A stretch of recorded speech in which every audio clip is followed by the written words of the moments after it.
Hello friends, I'm Mukesh Goyal. I hope कि आप सारे बहुत अच्छे हैं। और फ्रेंड्स, आज हम बात करेंगे जो आपका पेपर 2 है, इन्वायरमेंटल साइंस है ना, जो कोड नंबर 89 है, उसके कुछ इंपॉर्टेंट एमसीक्यूज़ के बारे में बात करेंगे, जो मेनली इन्वायरमेंटल केमिस्ट्री का जो टॉपिक है वहाँ से है। तो बड़े अच्छे से चित्त को रिलैक्स करके मन की शांति से सारे सुनने हैं। और आपको मैं बता दूं कि इस पेपर के लिए हमारे एडमिशन ओपन है। अगर किसी को ज्वाइन करना है तो नीचे डिस्क्रिप्शन बॉक्स में जो नंबर दिए गए हैं उसमें आप फर्दर इन्फॉर्मेशन ले सकते हैं, ठीक है ना। तो सबसे पहला क्वेश्चन क्या है फ्रेंड्स? सबसे पहला क्वेश्चन है the most photostable species in troposphere is. बहुत अच्छा क्वेश्चन है, ध्यान से सुनना। मोस्ट फोटोस्टेबल, फोटोस्टेबल का मतलब आपको सीधी सी बात है, जिस पे अगर रेज पड़ती है तो वो जल्दी से टूटे ना, फोटोस्टेबल रहे, ठीक है ना, यानी कि प्रकाश की एनर्जी से स्टेबल, ठीक है। The most photostable species in troposphere. आपको पता है ट्रोपोस्फेयर, स्ट्रेटोस्फेयर, मीजोस्फेयर, आयनोस्फेयर, तो ये बात कर रहे हैं ट्रोपोस्फेयर की, कि ट्रोपोस्फेयर जो क्षोभ मंडल है उसमें सबसे स्टेबल स्पीसीज कौन सी है, फोटोस्टेबल स्पीसीज कौन सी है। तो ध्यान रखना, इसमें सबसे फोटोस्टेबल जो स्पीसीज है इन चारों में वो है N2O, ये सबसे ज़्यादा स्टेबल है, ये ध्यान रखना। ये तो इनकी प्रॉपर्टीज़ है, आपको ध्यान रखना पड़ेगा जब इनकी पूरी डिटेल में आप केमिस्ट्री पढ़ते हो। तो इसमें एक मैंने नोट लगा के रख दिया है, इसको नोट की तरह संभाल के रख लेना। क्या है? N2O is extremely long lived because it is unreactive, ठीक है ना, and it doesn't absorb much above 200 nanometre below 200 nanometre, यानी कि 200 नैनोमीटर से बहुत नीचे और बहुत ऊपर ये एब्जॉर्ब नहीं करता है, और ये बहुत ही अनरिएक्टिव है। और जितना ज़्यादा अनरिएक्टिव है तो इसका मतलब है ये स्टेबल है। ये बात आपको ध्यान रखनी है, ठीक है ना, बात याद रखोगे। ये अच्छा क्वेश्चन है, याद करने की बात है, क्योंकि बड़ा कंफ्यूजिंग है, क्योंकि एक जैसे से ऑप्शन लगते हैं, ठीक है, कौन सा करूँ, NO करूँ, NO2 करूँ, N2O4 करूँ। जिसको प्रॉपर्टीज़ अच्छे से नहीं पता है, जिसको बॉन्डिंग का नहीं पता है, वो बड़ा कंफ्यूज हो सकता है, ठीक है ना। तो इसका आंसर क्या जाएगा? N2O, ठीक है। और नीचे क्वेश्चन दिया गया है, यहाँ पे मेथड है, ठीक है, और यहाँ पे क्या एनालिसिस करना है उसका नाम दिया हुआ है। और ये क्वेश्चन बहुत ही ज़्यादा इंपॉर्टेंट है फ्रेंड्स, ये यूजीसी नेट के पेपर 1 में भी आता ही आता है, ठीक है।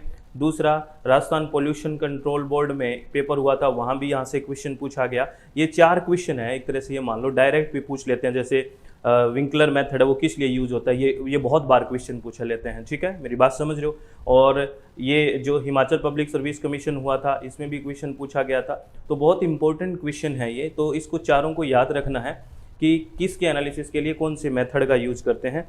तो अगर हम बात करें लेड की, तो लेड के लिए हम इनमें से कौन सा मेथड सबसे ज़्यादा अच्छा रहेगा? वाटर में जो लेड है उसको अगर हम एनालिसिस करना चाहते हैं उसका, तो इन चारों में सबसे इसका बेस्ट मेथड है ग्रेविमेट्रिक मेथड। कौन सा है? Gravimetric method. इस बात को आप जानते हो, ठीक है, नहीं जानते तो नोट कर लेना और इसको पढ़ भी लेना अगर डिटेल में, अगर आप बहुत अच्छे से पढ़ना चाहते हो तो, ठीक है ना। और DO के लिए आपको पता ही है, डिजोल्ड ऑक्सीजन के लिए विंकलर मेथड होता है, ठीक है ना। और SO2 के लिए वेस्ट गेक मेथड है, इसको याद रखना, ये बहुत इंपॉर्टेंट है। SO2 के लिए ये है।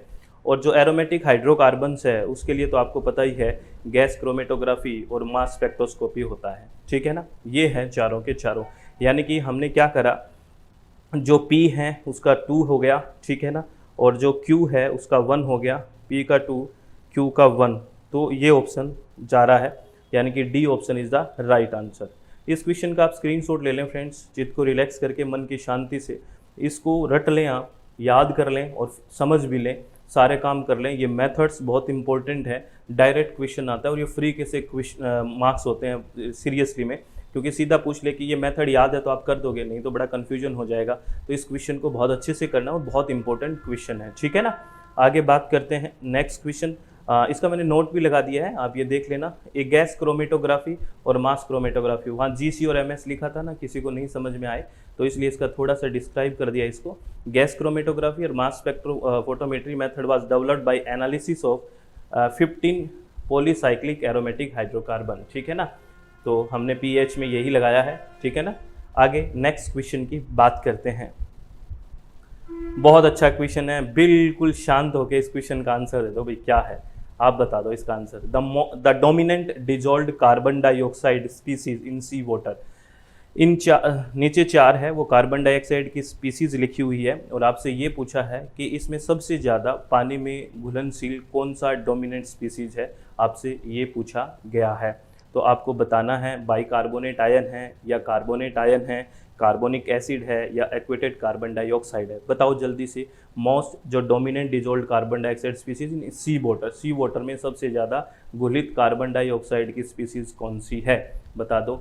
तो इसको तो पता ही होगा आपको, क्या है, बाइकार्बोनेट आयन। ठीक है, क्या है, बाइकार्बोनेट आयन। बहुत बार ये क्वेश्चन आता है और ये बहुत सिंपल सी बात है, ये आप सब जानते हो। अगर इन्वायरमेंटल केमिस्ट्री को पढ़ना जानते हो तो इसको तो जानते ही होंगे। ठीक है ना। नेक्स्ट क्वेश्चन बहुत ही शानदार क्वेश्चन है और इसमें 2 स्टेटमेंट दिए हुए हैं और आपसे ये पूछा है इन दोनों स्टेटमेंट के बारे में कि कौन सा स्टेटमेंट ठीक है। ठीक है, तो आपको अच्छे से सोच समझ के आंसर करना है। बहुत सिंपल है, बहुत शानदार क्वेश्चन है।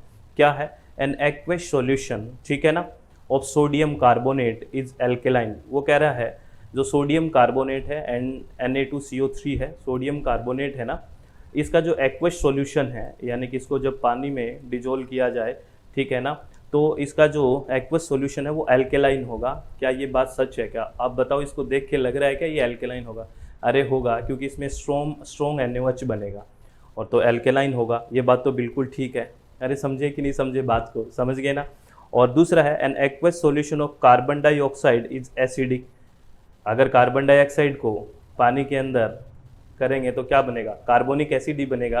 तो ये भी बात ठीक है, एसिडिक ही होएगा एक्वस सॉल्यूशन कार्बन डाइऑक्साइड का। तो both A and B are correct, इसमें तो कोई दो राय है ही नहीं। बहुत सिंपल सी बात है और इसको मैंने नोट लगा के भी समझा दिया है। ठीक है, नोट लगा के भी, ये दोनों नोट भी आप नोट की तरह संभाल लो। Sodium carbonate when dissolved in water is hydrolysed to form weak acid. एक तो वहाँ पे वीक एसिड बनेगा और एक कार्बोनिक, उस वीक एसिड का नाम है carbonic acid, and a strong base बनेगा जिसका नाम है सोडियम हाइड्रोक्साइड। हमने बात करी थी ना, NaOH बनेगा। हेंस एन एक्वस सॉल्यूशन क्या होगा? Sodium carbonate is alkaline in nature. और सोडियम कार्बोनेट का जो एक्वस सॉल्यूशन है फिर क्या हो गया? नेचर में एल्केलाइन हो गया, क्योंकि यहाँ पे स्ट्रॉन्ग सोडियम हाइड्रोक्साइड बनता है, ये यानी कि बेस बनता है, स्ट्रॉन्ग बेस। ठीक है ना, इसीलिए हो गया। ये बात समझ में आ गई होगी। और कार्बन डाइऑक्साइड को जब वाटर में डिजोल्व करेंगे तो आपको पता है, कार्बन डाइऑक्साइड को वाटर में डिजोल्व करेंगे तो कार्बोनिक एसिड बनेगा। ठीक है, और जब बात ही एसिड की हो रही है तो सीधी सी बात है, ये जो एक्वस सॉल्यूशन होगा वो एसिडिक ही होगा, इसमें तो कोई दो राय नहीं है। ठीक है, बात समझ में आ गई। चलो, वेरी गुड, आप बहुत समझदार हैं, आप बहुत चीज़ों को अच्छे से जानते हैं। नेक्स्ट क्वेश्चन क्या है? Which of the following statement is not true. कौन सा स्टेटमेंट सच नहीं है? नॉट ट्रू की बात है। क्वेश्चन पढ़ते टाइम बहुत बड़ी गलती कर देते हैं, जल्दी में ट्रू पढ़ लेते हैं, ये नॉट ट्रू। और जैसे नोट कोई शब्द दिखे ना, उसको स्पेशली ध्यान दिया करो। नॉट ट्रू है for solubility of carbon dioxide in sea water. ये कहते हैं, ये क्वेश्चन कह रहा है कि जो कार्बन डाइऑक्साइड की जो घुलनशीलता होती है सी वाटर में, इसके लिए कौन सी चीज़ ट्रू नहीं है, कौन सी चीज़ सच नहीं है, पूछा है। इस क्वेश्चन को आप आंसर करोगे। बहुत सिंपल क्वेश्चन है, कई बार करा चुका हूँ, नियम भी बता चुका हूँ कि कौन सा नियम लगेगा। तो इन चारों ऑप्शनों में से कौन सा ऑप्शन ट्रू नहीं है सी वाटर में सोल्युबिलिटी के लिए, कार्बन डाइऑक्साइड के लिए? ठीक है, यानी कि इसमें से कौन सा सच नहीं है ये आपको बताना है। इसका आंसर आपको करना है, कौन सा इनमें से सच नहीं है। प्लीज़ इसका आंसर करना, और आप जितने लोग आंसर करोगे तो मुझे पता लगेगा कि आप बहुत अच्छा इंटरेक्शन कर रहे हैं। और अगर आपका जो भी आंसर होगा, देखेंगे उसको कितने लोगों ने इस क्वेश्चन को ठीक करा। इस क्वेश्चन का आंसर मैं नेक्स्ट वीडियो में करवाऊंगा भी, तो आप लोगों को थोड़ा ये भी रहेगा कि हमारे नेक्स्ट वीडियो में इसका आंसर भी आएगा, तो आपको भी पता लगेगा कि हम कितना ठीक कर रहे हैं, कितना गलत कर रहे हैं। क्योंकि बहुत से स्टूडेंट्स ये कहते हैं, सर जब हम आपको सुनते हैं तो ये लगता है कि ये क्वेश्चन हमें आता है, तो क्या करें जब एग्ज़ाम में सिलेक्शन नहीं होता? तो इसका सबसे बड़ा कारण है कि हम खुद प्रैक्टिस नहीं करते हैं। ठीक है ना, मुझे सुन लिया, मैंने आपको क्वेश्चन समझा दिया, तो थोड़ा समझ में अच्छे से आता है। खुद भी हम एनालिसिस करने की कोशिश करें कि पूछ क्या रहा है क्वेश्चन, कैसे आंसर करना है। ऐसे अगर हम करेंगे तो आपको, मुझे लगता है, बहुत बेनिफिट होगा और आपको अच्छा लगेगा कि चल कुछ मेरे लिए भी एक होमवर्क आ रहा है। ठीक है, तो इसको होमवर्क की तरह ही लें आप और अच्छे से चित्त को रिलैक्स करके। बहुत सिंपल क्वेश्चन है बहुत आराम से किया। और ये क्वेश्चन आपको पेपर 1 का जो होता है पीपल डेवलपमेंट एंड इन्वायरमेंट आपकी पेपर 1 में, वहाँ भी बहुत अच्छे से काम आएगा ये क्वेश्चन। तो अच्छे से इसका आंसर करना है। और किसी भी तरह का जीवन में मत डाउट रखा करो फ्रेंड्स, आप हमेशा चित्त को रिलैक्स रखा करो, मन को शांत रखा करो। और जीवन में किसी भी विपत्ति भी, कोई भी किसी भी तरह की विपत्ति आए, आपको सामना करना है, चित्त को रिलैक्स करके शांति से लड़ना है। हमेशा आपके दिमाग में एक पॉजिटिविटी होनी चाहिए। जीवन का कुछ नहीं पता होता है किसी भी चीज़ का कि कल क्या होना है। हमें प्रेजेंट में जीना आना चाहिए और उसके अकॉर्डिंग हार्डवर्क करना चाहिए। दिमाग हमेशा शांत रहना चाहिए, मन हमेशा खुश रहना चाहिए। आप ईमानदारी से काम करिए, बाकी जो होगा वो देखा जाएगा। आप मेरी बात समझ रहे हैं ना, मैं कहना क्या चाह रहा हूँ। बस आप फालतू के बर्डन इधर उधर के मत लें, हमेशा खुश रहें और शांत रहें। All the very best. Thank you, thanks a lot friends.